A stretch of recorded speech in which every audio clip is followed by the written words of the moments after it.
그 옆에 짝진 안 주십니까? 벌써 다 먹었어요.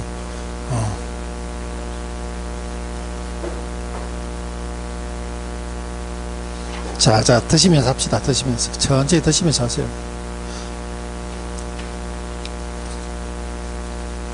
자, 우리가 금융론 파트 한번 볼게요. 금융론 파트.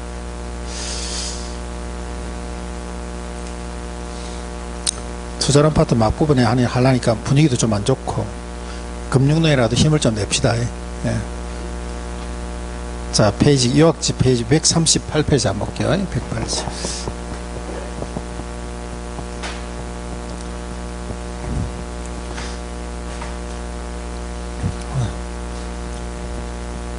자, 우리가 시험장 갈 때 공부할 때는 여러분들이 시험에 나오는 위주로 이제 공부 좀 챙기셔야 되는데, 우리가 금융론 파트에서는 원금 원리금 최정식 상환 요거 시험 문제 꼭 나오죠. 예, 원금 원리금 최정식 요거.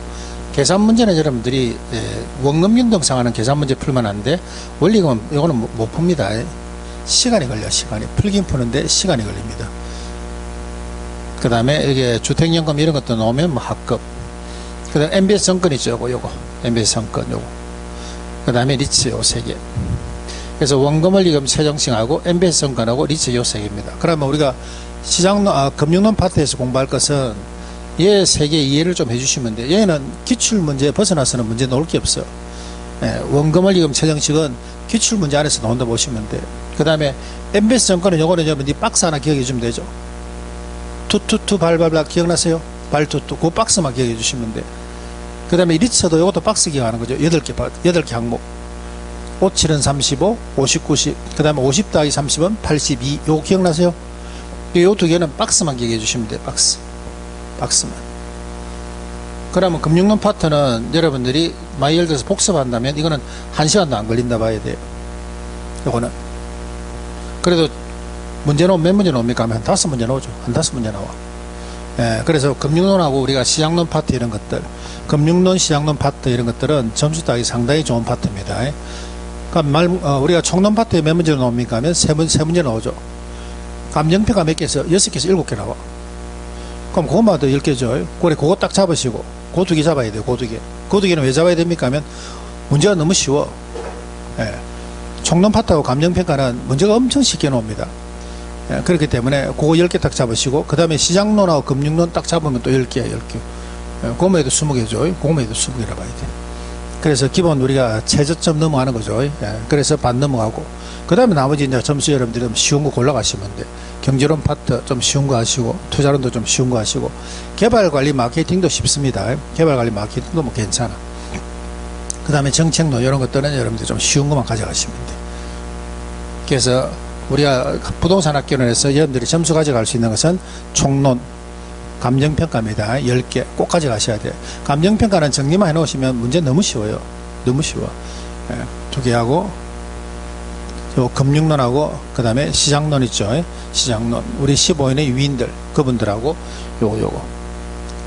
요거는 어렵지 않습니다. 그렇게 해서 그런 것들을 갖다 여러분들이 나중에는 이제 9월달 넘어가면 계속 우리가 동행 모의고사 치기 전에 계속 여러분들이 한 바퀴씩 돌려보셔야 돼요.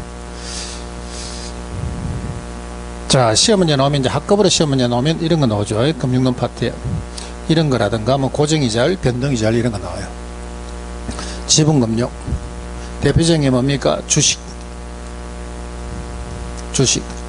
그래서 주식을 발행하거나 안 그러면 자기 지분 파는 거죠. 그런 것들이 지분금융입니다. 지분금융. 그 다음에 부채금융이라는 것은 대표적인 것이 여러분들이 집 잡히고 돈 빌리는 거죠.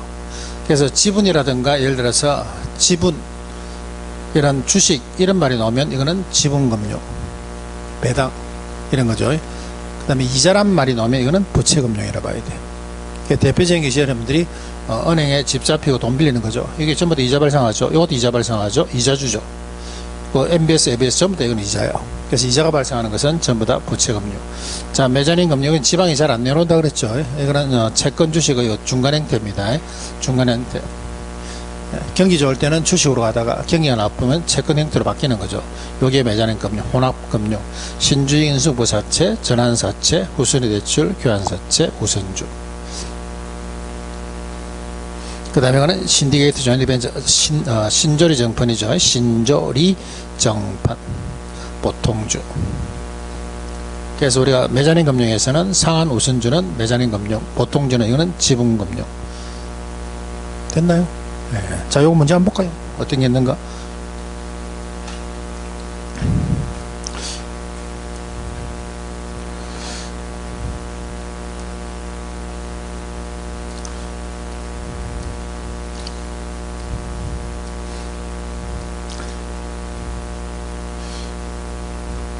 자, 요거죠.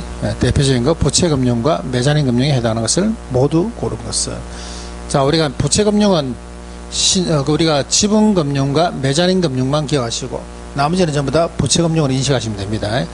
우리가 지분금융에는 신조리 정판이죠. 신조리 정판하고 보통주. 메자닌 금융에는 신주 인수급부 사채, 전환 사채, 후순위 대출, 그 다음에 상한 우선주 이런 것들은 메자닌 금융이라고 보시면 돼요. 자, 그에 포함되지 않는 거, 이거는 뭐가 됩니까 하면 얘는 부채. 얘는 뭐가 됩니까? 신조죠. 신조리 정판. 이건 뭡니까? 지분. 그 다음에 신주 인수급부 사채, 메자닌, 그죠? 메자닌. 후순위 대출, 메자닌. 자산담보부 기업업. 지분도 아니고 메자닌도 아니죠. 그러니까 뭐로 들어갑니까? 부채. 신탁정서, 담보신탁, 이것도 이자 발생하죠. 그러니까 뭐가 됩니까? 부채. 전환사채, 메자닌. 이거 옛날에 TV, 이런 것들은 TV 잘 나와요. 뭐 쌍방울 옛날에 뭐 20억 발행하고 전환사채 발행하고 이런 것들. 예. 부동산 투자회사 리스트, 이거 뭐가 됩니까? 지분. 그럼 부채금융에 해당되는 것은 기업과 뭐가 있습니까? 부채금융에 해당하는 것은 기업과 미업, 그 다음에 비업. 기업과 그 다음에 미연, 비업, 요건가 봐요. 답이 될 수 있는 건 두 개다, 그죠? 두 개. 그 다음 메자닌 금융은 뭐가 있습니까? 한번 볼까요? 디귿, 리얼, 시엇. 디귿, 리얼, 시엇. 요거는 요거 3번. 얘가 답이네.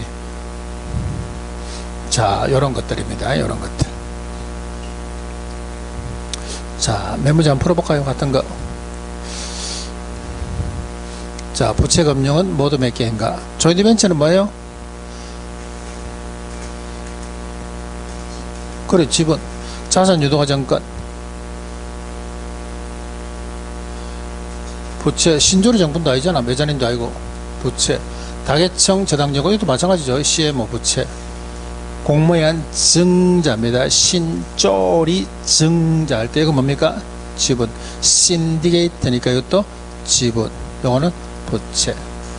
그럼 부채금융에 해당하는 것은 세 개 있다, 그죠? 니언, 디귿, 니언, 디귿, 그 다음에 비업.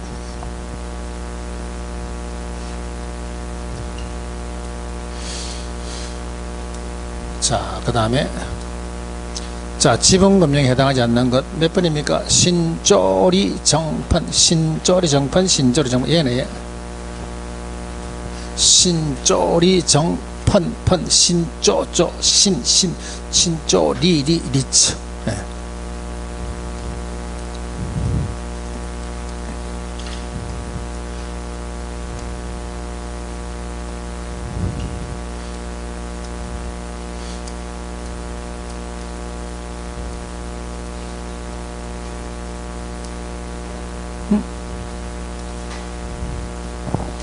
자, 그 다음에 138페이지 한번 볼게요. 138페이지.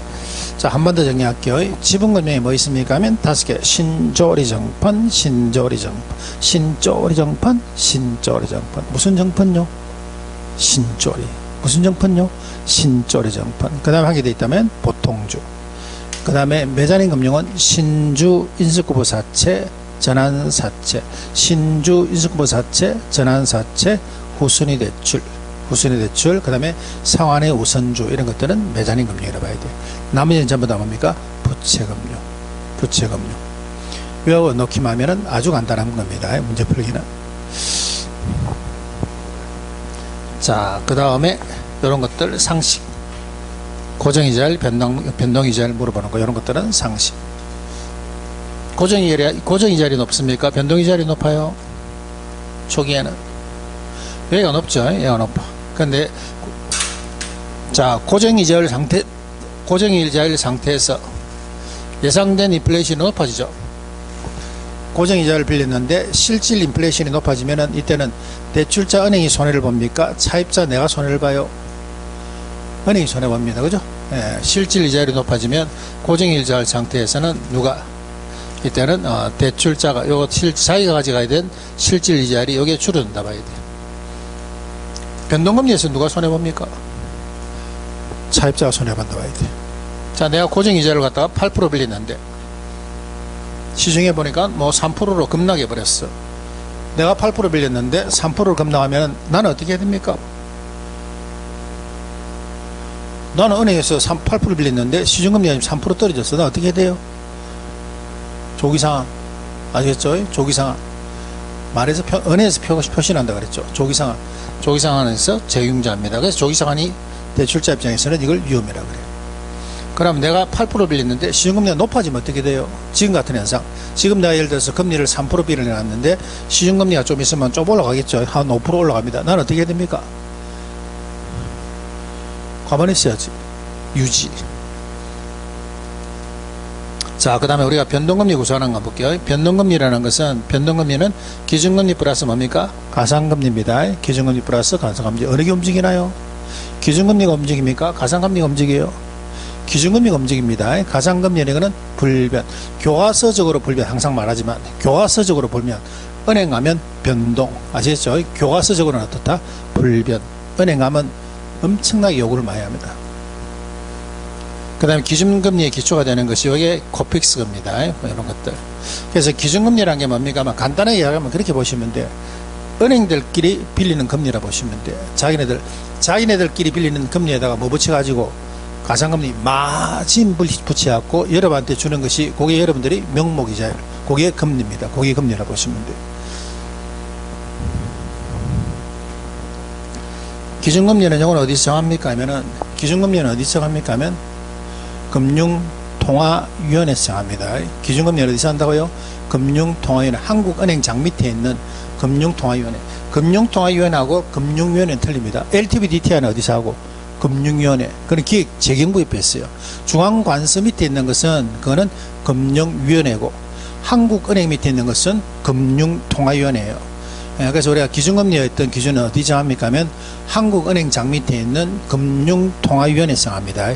LTV, DTI 이런 것들 여러분 여러 가지 어떤 정책 규제 금융권에 관련된 정책 규제는 어디서 합니까 하면 그거는 금융위원회에서 한다 보시면 돼요. 그 다음에 이러한 어떤 기준금리의 주기가 은행 입장입니다. 대출자 은행 입장에서는 짧을수록 좋겠습니까? 길어질수록 좋겠어요? 은행 입장에서는 짧을수록 좋아. 왜? 그만큼 위험이 빨리 대처가 되기 때문에. 그래서 이런 말을 하죠. 주기가 어떨수록 짧을수록 누구한테서 누구로? 대출자에서 차입자에게로 위험이 어떻게? 더 크게 증가된다 봐야 돼요. 위험의 증가 한계죠. 변동금리. 그죠? 위험의 증가 한계가 변동금리. 주기는 짧을수록 좋다. 길수록 좋다. 짧을수록 좋다. 자, 문제 한번 봅시다.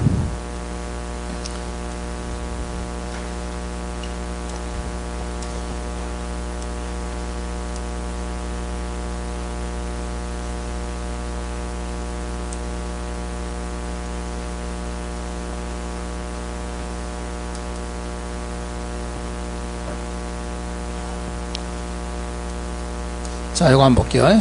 옳은 것은 담보신탁이 뭡니까? 담보신탁 이거 비양 기억나세요? 담보신탁이라는 것은 내 토지 소유자가 신탁회사에서 내 소유권 다 빼들어가고 개발해갖고 나한테 수익금 준다 그럽니다. 그럼 나는 개털되죠. 내 소유권이 넘어가기 때문에 나는 개털돼. 아무것도 없어. 그때 신탁회사에서 뭐 준다 그랬습니까? 수익정권 준다는 말 들었죠? 수익정권을 받은 나는 이제 지금부터는 수익자가 되는 거지. 그럼 이 사람은 얘를 갖고 돈을 빌릴 수가 있어요. 수익정권을 가지고 돈을 빌릴 수 있는 걸, 그걸 뭐라 그럽니까? 담보신탁이라고 합니다. 부동산 신탁에 있어서 위탁자가 부동산의 관리 처분을 신탁회사에 신탁한 후에 수익정권 받죠. 이걸 담보로 해서 기관에다가 대출받는 신탁 방식을 말한다. 요게 맞죠? 1번. 자, 틀린 거 한번 잡아볼까요? 금융기관 입장입니다. 금융기관 입장에서 대출 관련 위험을 줄일 때는 고정금리로 해야 됩니까? 변동금리로 해야 됩니까? 변동금리. 그래서 여러분들 주담대 대출이 한 80%가 전부 다 변동금리라 봐야 돼요. 원리금 상한액, 원리금 상한 조건이라 보시면 됩니다. 그리고 이러한 어떤 변동금리부 이자율 조정기가 어떨수록 짧을수록 변동의 위험은 누구한테서 누구로 반대로 됐죠. 대출자에서 어디로? 차입자에게로. 그 다음에 기준금리의 가상금리를 합합니다. 이때 주택담보대출의 경우 기준금리는 코픽스가 활용된다. 어디서 틀렸지? 앞에서 틀렸네, 그죠? 고정금리가 아니고 뭐예요? 변동금리. 자, 고정금리 대출을 실행한 대출기한은 금리가 상승할 때 차입자의 조기 상환이 온다. 금리가 상승하면 차입자는 어떻게 해요? 기분 좋아하고 가만히 있죠. 예, 근데 금리가 어떻게 해야만이? 하락해야만이. 금리가 하락해야만이 차입자의 뭐가 조기 상환이 온다 보시면 돼요.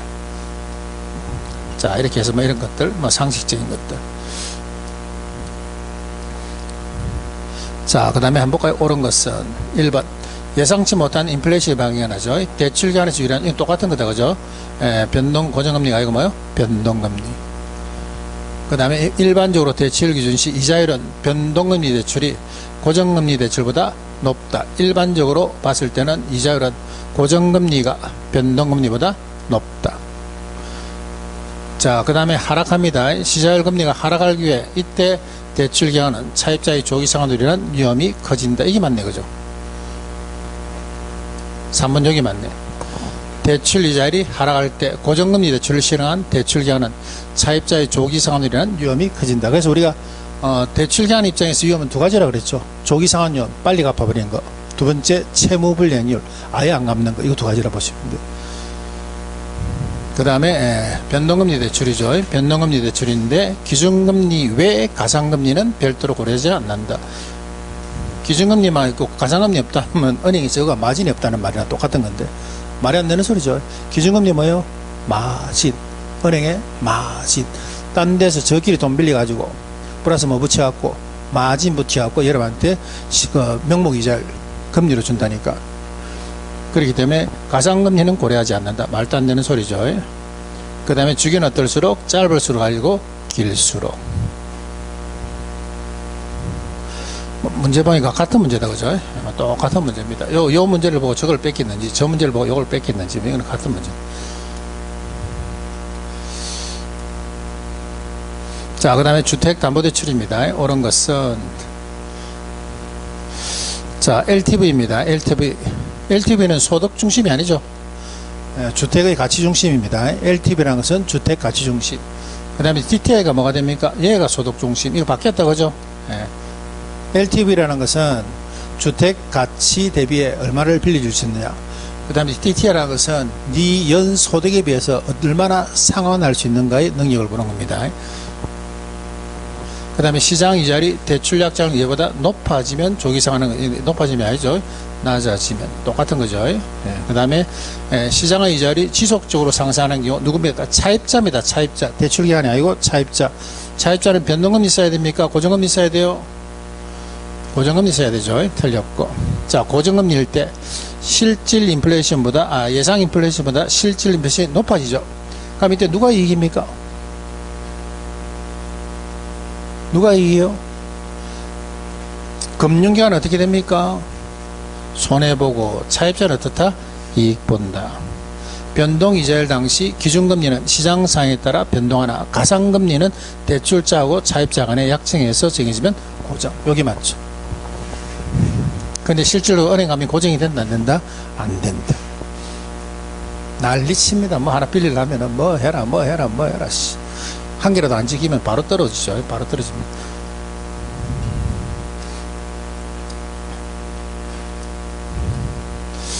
자, 그 다음에 이거 뭐야?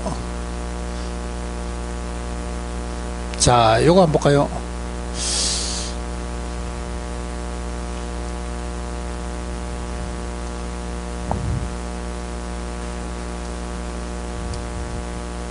은행에 돈 빌리러 갑니다. 금융기관에 우리가 돈 빌리러 갑니다. 자, 이때 두 가지라 그랬죠. 주택 들고 가는 경우하고 상가 등 몰고 가는 경우. 주택 들고 갈 때는 뭐 봅니까? LTV하고 DTI. 주택 들고 갈 때는 뭐 본다고? LTV하고 DTI.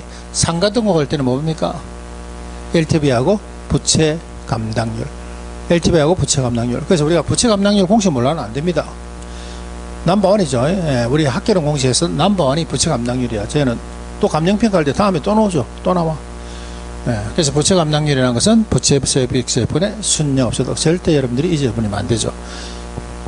자, 그래서 우리가 LTV를 이렇게 구해놓고 DTI 구한 다음에 낮은 쪽으로 우리가 돈을 대출을 해주는데, 중요한 것은 LTV는 뭐가 나옵니까 하면, LTV는 바로 뭐가 나요? 부채가 나와. 부채. 예를 들어서 내가 부동산에 5억짜리 갖고 있는데 울산요 시도 조례에서 담보인정 비율이 예를 들어서 70%를 할게요. 70%. 그러면 얼마까지 빌릴 수 있다고? 3억 5천까지 빌릴 수 있다고. 이번에 보니까 그 청년들 서울에 거주하는 청년들 이 조례 좀 바꿨던 거 보니까 4억짜리 예를 들어서 빌라 하나 사면은 4억짜리 빌라 하나 사면은 내가 보기엔 한 3억 5천까지 대출될 것 같아. 이번에 바꾼 거 보니까. 예. 기본은 얼마인데 3억 2천까지 대출하도록 해놨더라고. 이러면 LTV가 얼마입니까? 그래서 지금 서울에 이제 젊은 청년들 정책을 위해서 하나 지금 보니까 청년들이 4억짜리 빌라, 4억 미터로 빌라 사면 LTV를 얼마까지 해주겠다고. LTV를 얼마까지 해주겠다고. 4억짜리를 3억 2천까지 빌려준다는 것은 LTV를 얼마까지 해준다는 거야? 80%까지 해준다는 거야. 그래서 내가 보기에는 4억 정도의 한 4억 하는 그 원룸 하나 그 뭡니까 이런 거 그런 거 하나 사기에는 빌라 하나 사기에는 큰 문제가 없는 것 같아.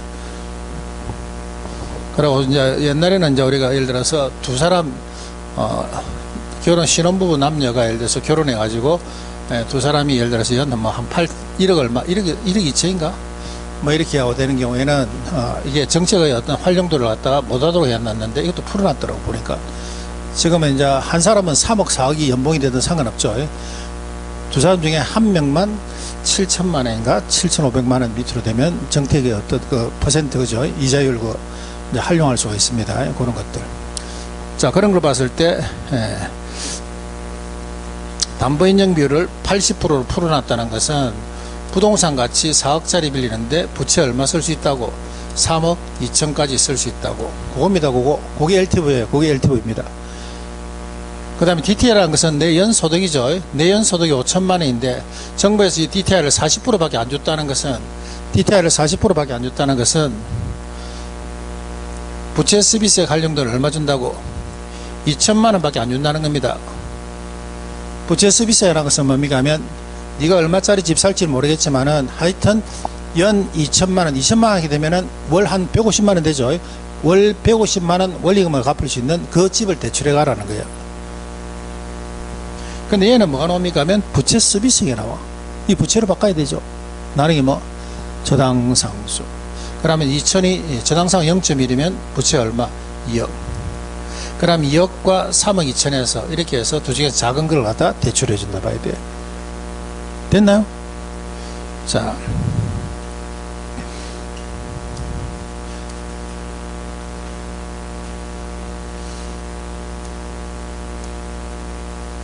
그 다음에 요거 탁 눌리면 또 없어지네. 이상한데. 뭔가 탁 눌리면 앞에 있었는데, 그죠? 이거 아닌데, 뭔지 이런 게 너무. 네? 네 번째. 하나, 둘, 셋. 요거요? 요거? 넷플릭스인데. 아, 이거다. 맞다. 아, 맞다. 역시. 이거 아닌데. 엄마야, 아닌데. 자, 다시. 그 다음에 요거 딱 지우면은 요거 눌리면 된다, 그죠? 아, 맞다. 요거. 확실히 똑똑하시네. 자, 요거 뭡니다. 내일은 이제 우리 회장님이고 반장님입니다. 동기에 이제 회장님이고 반장님이십니다. 자, 요거 한번 볼게요. 자, 이 사람 기존 담보대출이 얼마였습니까? 4천만 원 담보대출 있죠? 은행에서 추가하자. 요 문제 풀 때는 연필을 항상 어디로 가야 됩니까? 하면 일로 오셔야 돼, 일로. LTV가 70%면 이 사람은 4억짜리 빌라 하나 사는데, 빌라인데 70%면 얼마? 4,028 얼마? 2억 8천까지 대출이 된다 봐야 돼요. 2억 8천이라는 것은 이건 바로 부채죠, 부채. 그죠? 자, 그 다음에 DTI 50%입니다. 자기 소득이 얼마인데? 4천만 원. 얼마요? 2천. 자, 2천이라는 것은 요거는 원리금 상환액이야. 나누기 뭐지? 2조 많이 0.1 해줘야 되죠. 저당상수. 그럼 얼마 됩니까? 2억 되는 거 맞나요? 맞아요? 그럼 2억과 2억 8천 중에 비교해서 얼마를 대출해 주는데? 2억 대출했는데 얼마 대출이 돼 있다고? 4천만 원 대출이 돼 있죠. 그럼 대출할 수 있는 금액 얼마? 1억 6천. 자, 이제부터는 암산합니다. 이제부터는 암산. 계산기 쓰지 마시고 이제부터는 암산으로 합니다. 암산으로. 문제 또 있나? 자, 시장 가격이 얼마? 7억입니다. 연소득이 얼마? 1억 2천. 이번엔 상가 전방입니다. 전방. 이번에 이제 집을 들고 가는 게 아니고 전방 들고 가. 자, LTV로 얼마? LTV로 빌릴 수 있는 가격이 얼마예요? 암산 50%니까 얼마? 3억 5천. 자, 부채 감당률이라는 것은 공식이 어떻게 됩니까? 밑에 뭐 들어와야 됩니까? 부채 서비스액분의 부채 서비스액분의 위에는 순영업소득이죠. 순영업소득. 순영업소득이 얼마나 그래요? 1억 2천 돼 있나요? 자, 여기 얼마라고? 1억 2천이라고. 1억 2천인 상태에서 부채 감당률이 2라 그럽니다. 그럼 부채 서비스가 얼마? 부채 서비스 얼마? 6천만 원 되는 거 맞죠? 그죠? 나누기 저당상수 해줘야 되죠? 얼마? 자, 0.2로 하게 되면은 0.1은 0 하나 더 붙이면 되죠? 0.2로 나눌 때는 0을 하나 더 붙이면서 반 쪼개시면 돼. 아시겠죠? 암산할 때 0값이 얼마? 하나 더 붙여 반 쪼개 얼마? 3억. 그러면 빌릴 수 있는 것은 3억하고 3억 5천 비교해야 되죠. 빌릴 수 있는 건 얼마? 3억. 그런데 보니까 추가적이란 말이 있기 때문에 분명히 대출이 있습니다. 1억 대출 있죠. 그럼 추가로 빌릴 수 있는 금액 얼마? 2억. 자, 요거 여러분이 다른 데서 문제 만나게 되면은 암산으로 푸세요. 예, 이런 것들은 여러분들이 암산으로 푸는 연습하셔야 돼요. 1분 안에 풀어야 돼요. 바로 LTV 옆에다 금액 적고, 그 다음에 DTI라든가 부채 감당률 옆에 금액 적어갖고 이걸 암산으로 푸셔야 됩니다. 0.1로 나눠줄 때는 위에 뭐 하나 붙이면 되고 0 하나 붙이면 되고, 0.2로 나눌 때는 어떻게 하라고? 0 하나 붙이고 반으로 쪼개버리면 됩니다. 그렇게 하시면 돼요. 자, 그 다음 또 뭐 있나? 보자. 이번에 자금 상환 방법이죠. 이거 내르고.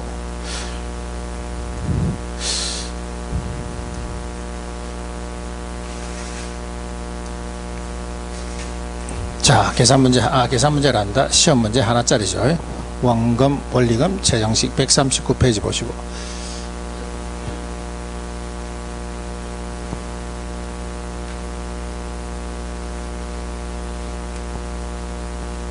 조금 전에 했던 계산 문제는 우리가 13회 거듭할수록 시험 문제가 10번 이상 나온 문제예요. 그렇기 때문에 꼭 한 해 한 문제 나온다 봐야 돼요. 안 나와도 할 수 없지만은 한 문제 나온다 보셔야 됩니다. 조금 전에 했던 계산 문제 있죠. 그렇기 때문에 그거는 암산으로 푸세요. 암산. 충분히 할 수 있잖아. 그죠? 네. 자, 요 세 개 갖고 놀아야 됩니다. 원금, 원리금, 최정식. 요 세 개. 원금, 원리금, 최정식, 상환.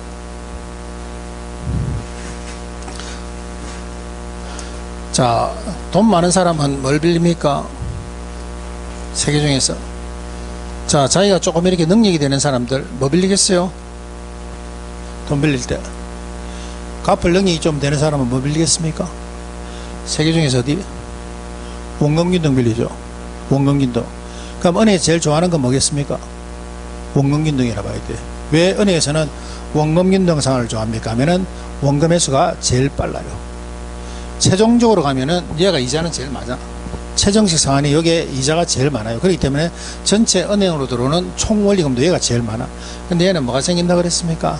사고가 생긴다니까. 사고가 제일 많은 순서면 얘라 봐야 돼. 사고가 제일 많은 수. 시험 문제 절대 안 놉니다. 얘라 봐야 돼.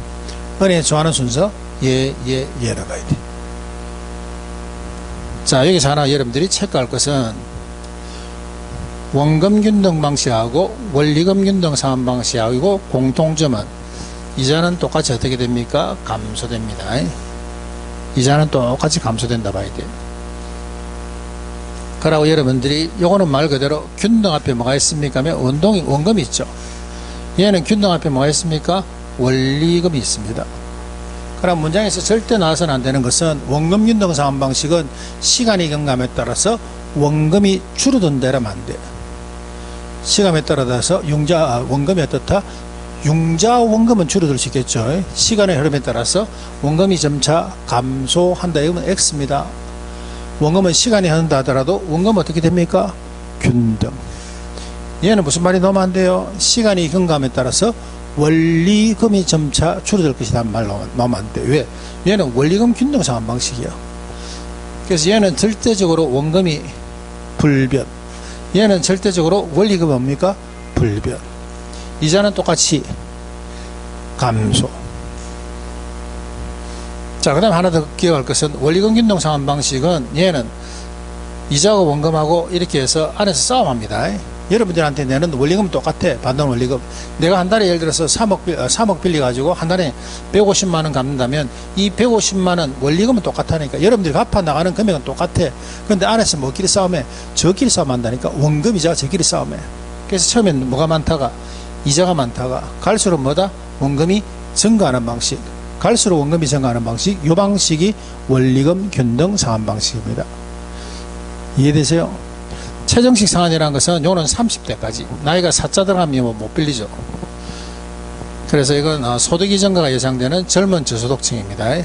소득이 증가가 예상되는 젊은 저소득층인데 보유기한이 이거는 그리고 주택의 보유기한이 짧은 차입자들. 왜 이런 사람들이 빌립니까? 하게 되면은 처음에는 원리금에 대한 부담이 없습니다. 근데 갈수록 원리금에 대한 부담이 커. 그래서 미래의 소득이 증가가 될 때는 예를 들어서 젊은 층들이 빌리기 좋은 조건이라 보시면 돼요. 그 대신 뭐가 많아요? 사고가 많아. 미래의 소득이 계속 증가할 건데 요즘 젊은 층들은 직장 다니다 빨리 그만두죠. 빨리 그만둬. 그 좋다는 요즘은 뭐 삼성전자 이직률이 좀 낮아지지만 거의 뭐 입사 딱 들어가면은 1년 안에 50% 그만둡니다. 1년 안에 50% 그만둔다. 그만큼 이렇게 젊은 층에서는 이동이 상당히 많기 때문에 사고가 많이 터져. 그렇기 때문에 최정식 상환은 전체적으로 봤을 때 원금과 이자에 대한 원리금이 전체적으로는 제일 많이 받을 수 있지만은 은행에서는 제일 싫어하는 방식이라고 보시면 돼요. 그렇기 때문에 이게 30대까지만 빌릴 수가 있습니다. 요 세 개 비교 됐나요? 자, 그렇게 해서 요 세 개.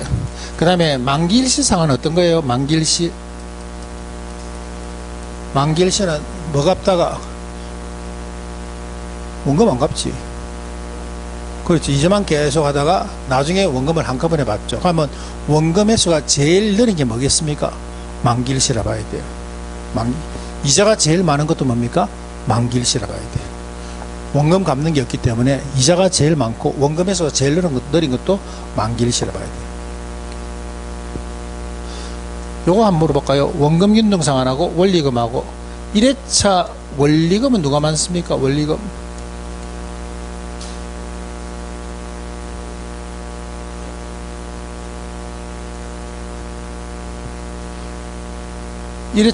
원리금 이거는 원금 플러스 이자 아니에요? 네? 원금 균등 상환이나 원리금 균등 상환이나 원금은 1회차 똑같아요. 내는 게. 원금 균등 상환 1회차 원금하고 원리금 균등 상환 1회차 원금 갚는 게 똑같습니까?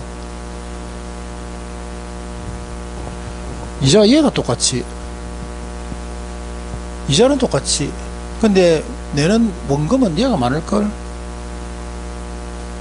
그죠?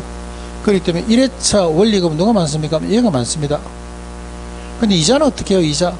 1회차 이자. 1회차 이자는 같아봐야지. 왜? 이자는 남아있는 돈에다가 이자율. 1회차는 남아있는 돈이 똑같거든. 그래서 원리금 물어볼 때는 원금 균등 상환이 초기에 갚아 나가는 금액이 크다 보셔야 되고, 그죠? 1회차 이자는 어때요? 같아 봐야 돼요. 1회차 이자는 같아 보시면 됩니다. 됐습니까? 자, 문제 한번 봅시다.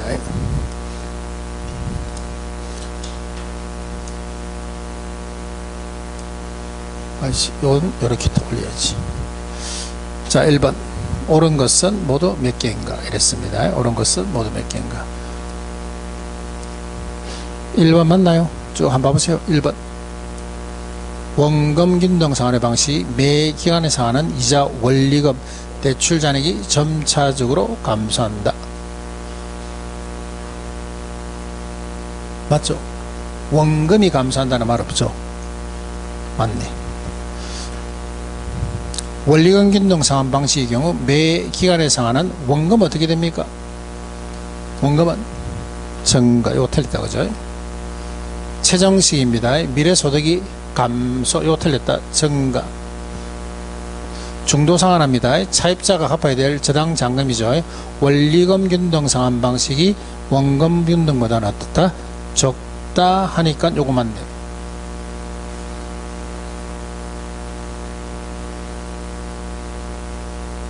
남아있는 잔금이 제일 많은 쪽은 어느 쪽이겠습니까? 남아있는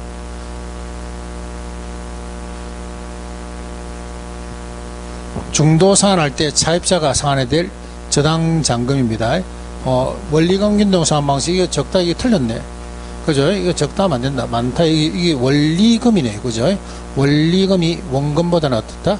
적다가 아니고 많다. 자, 중도 상환할 때 남아있는 잔금 비율이 제일 많은 순서하면 어떻게 됩니까? 하면 최정식, 그 다음에 원리금, 원금. 반대로 가장 적은 순서하면 어떻게 돼요? 원금, 원리금, 최정식. 자, 만기 끝났습니다. 총이자 수익이죠. 총이자 수익, 이거는 보나 안 보나 틀린 게, 이거는 중간에 항상 뭐 들어와야 됩니까? 얘 들어와야 됩니다. 틀렸어. 그 다음에 원금, 원리금, 최정식, 만기일 상환이 대출 채권의 가중평균 상기간이죠. 긴 기간의 순수이다. 대출 채권이 가중평균 기간이 짧은 기간에서 긴 기간에서, 이거는 맞는 것 같은데. 그죠? 답 두 개네요. 기업과 비업 두 개다. 그죠? 답은 2번. 2번 맞아요? 됐나요? 네.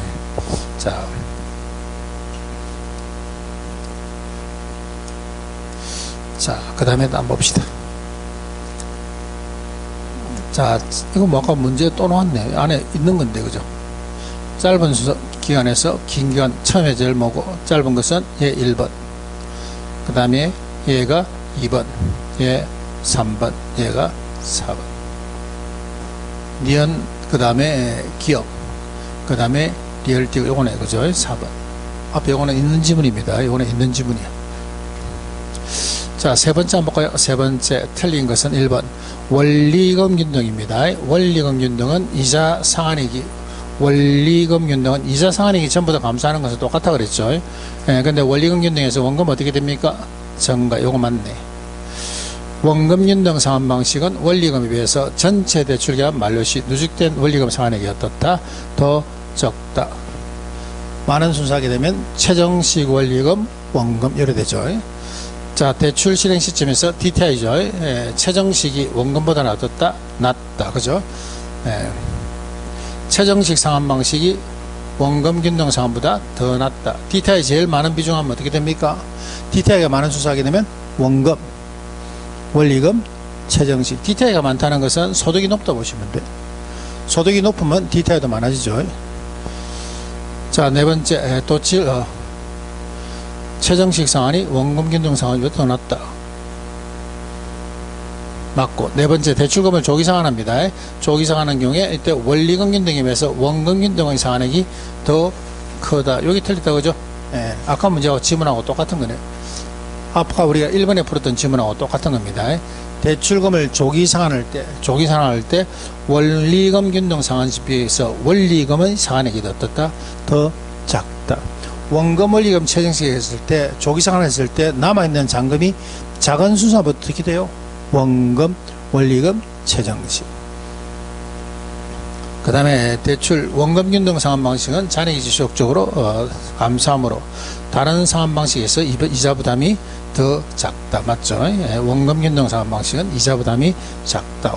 원금의 수가 빠르기 때문에.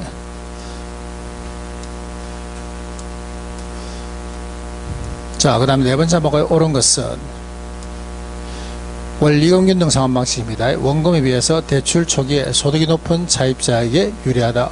원리금 균등 방식은 원금에 비해서 소득이 높은 차입자에게 유리하다. 이거 바뀌었죠? 원리금과 원금이가 바뀌었습니다. 원금균등 상환 방식이 얘가 소득이 조금 높은 차입자한테 유리하다 봐야 돼요. 그 다음에 원금균등 상환 방식의 매기 상환하는 원리금이 동일하다. 틀렸죠? 원리금이 뭡니까? 원금이 동일하다. 원금균등 상환의 경우에는 원리금보다 대출금의 가정 평균기간이 짧다. 여기 맞는 것 같은데, 그죠? 원금균등 상환의 경우에는 원리금보다 갚아나가는 평균 상환기간이 짧다. 여기 맞는 것 같네요. 최정식 장래 소득이 줄어들 것이 아니고 늘어날 것. 만기일시입니다. 만기일시의 경우에는 원금에 비해서 금융기관 이자 수입이 만기일시는 더 많죠. 같은 지문이다, 그죠? 지금 우리가 계속 문제를 풀고 있지만은 1번에 나와있던 그런 지문들 전부 다 같은 지문입니다.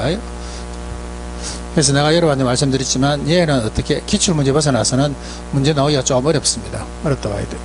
그렇기 때문에 금방 우리가 4개 풀어봤죠. 4개 풀어봤지만은 실질적으로 기출문제가 몇 문장 안 돼. 기출문장이 몇 개 안 돼요. 내 생각에 한 10개 안이나 보면 돼요. 그 안에서 계속 돌아갑니다. 그래서 4개를 풀어봤지만 우리는 똑같은 거 푸는 거예요. 아시겠죠? 똑같은 거 푸는 거예요. 자, 이거 원금균등 상환이네. 원금균등 한번 풀어봅시다. 원금균등. 원리금균등은 되도록 풀지 마세요. 혹시나 꼭 풀고 싶다면 집에 가서 혼자 풀어보시면 돼요. 원리금균등 풀다 보면 이건 시간이, 본인 스스로가 시간이 많이 걸린다는 것을 알 겁니다. 근데 원금균등은 괜찮아요. 원금균등. 자, 7억 대출 받았습니다. 7억 대출 받았어. 10회차에 원리금, 그 다음에 15차에 이자 납부할 순서대로 나열한 것은 이렇습니다. 이 사람은 7억 대출 받아가지고 대출기간 몇 년이에요? 20년. 연마다 갚습니까? 달마다 갚아요? 매달 갚아 나가십니까? 안 그러면 1년에 한 번씩 갚아 나가는 거예요. 예? 연단위 해놨죠? 얼마씩 갚아 나가는 거? 1년에 3,500씩 갚아 나가는 거 보이세요? 3,500씩 갚아 나가는 거 맞습니까? 예, 여기 원금이래요. 여기 원금. 7억에다가 20 나누면 되잖아. 그죠? 자, 그러면 예를 들어서 10회차 원리금입니다. 10회차 원리금. 자, 이거 원리금 구하라 그래. 원금 나와 있잖아. 얼마? 3,500만원. 플러스 뭐 하시면 돼? 이자만 하면 되죠, 이자. 이자 계산 어떻게 해요? 갚은 거 빼버리면 되잖아. 갚은 거 빼가지고 곱하기 이자율로 하시면 되죠. 자, 이 사람 얼마 빌렸는데?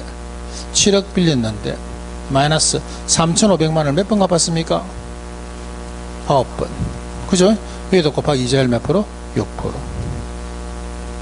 그러면 3,500 9번이니까 이거 얼마예요? 얼마? 4억 천? 3억 1,500원? 3,500 곱하기 9번 한번 해보세요. 3억 1,500원 나와요. 3억 1,500. 그럼 7억에서 3억 1,500 얼마? 3억 8,500인가? 3억 1,500이라면 다시 3억 3,500을 9번 하니까 이거 얼마 나옵니까? 3억 8,500 나와요? 그러면 7억에 3억 8,500이니까 3억 1,500이죠. 1,500. 네? 거꾸로라고? 너 다시 한 번 더. 이거 곱하기 하니까 얼마 나온다고? 3억 1,500 나와요? 아씨, 나 이거 한번 풀어볼 걸 잘못했네. 그러면 7억에서 3억 1,500 하니까 얼마? 3억 8,500 나오죠. 곱하기 몇 프로? 6%. 3억 8,500에 6% 하니까 얼마 나옵니까? 얼마?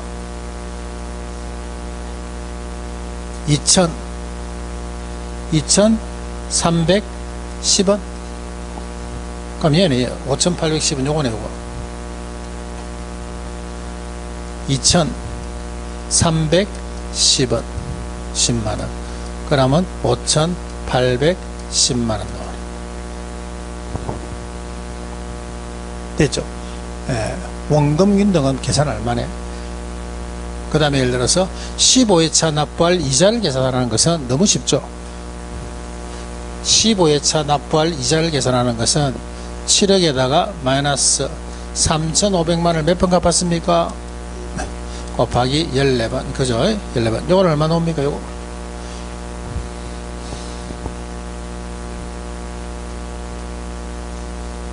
3,500 곱하기 14. 4억 9천? 4억 9천.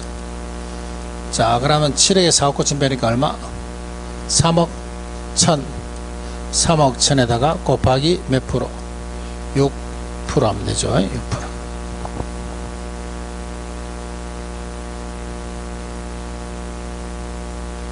아닌데 2억 천인데 2억 천. 그죠? 2억 천. 그죠? 2억 천 곱하기 6%.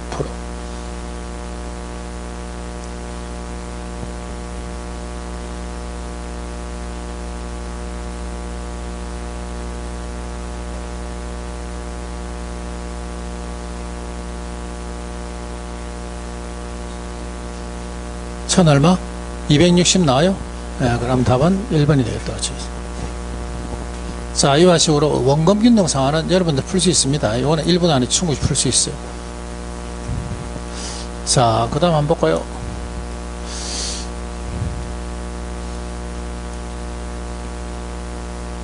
자, 이것도 원금 균등 상환이네. 자, 6억 대출 받았습니다. 6억 대출 받았어, 이 사람. 고정금리래요. 대출 기간 몇 년? 30년입니다. 30년. 이것도 보니까 연단입니다. 연단이. 그럼 매년 원금 얼마 갚아 나갑니까? 얼마? 매월 얼마씩? 2천만 원씩 갚아 나갑니다. 됐나요? 자, 그럼 1회차 상환된 금액이 얼마인데? 4,400인데 여기 보니까 금리를 구하려 했으니까 4,400에서 2,000 빼면은 이자가 얼마예요? 2,400 되는 거 맞습니까? 맞아요? 예, 얘를 뭐로 나누면 됩니까? 6억으로 나누면 금리 나오죠. 2,400에다가 나누기 6억 하면 봅니다. 금리 얼마 나오는지.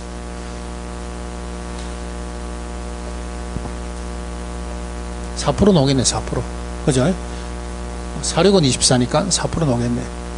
자, 그러면 답이 될 수 있는 것은 4% 1번 하면 2번이다. 그죠? 자, 그래 놓고 한번 볼까요? 대출금리의 3회차 상환할 원리금 차단을 했습니다. 3회차. 몇 번 갚았나요? 두 번. 일단 원금은 우리가 구해놨다. 얼마를?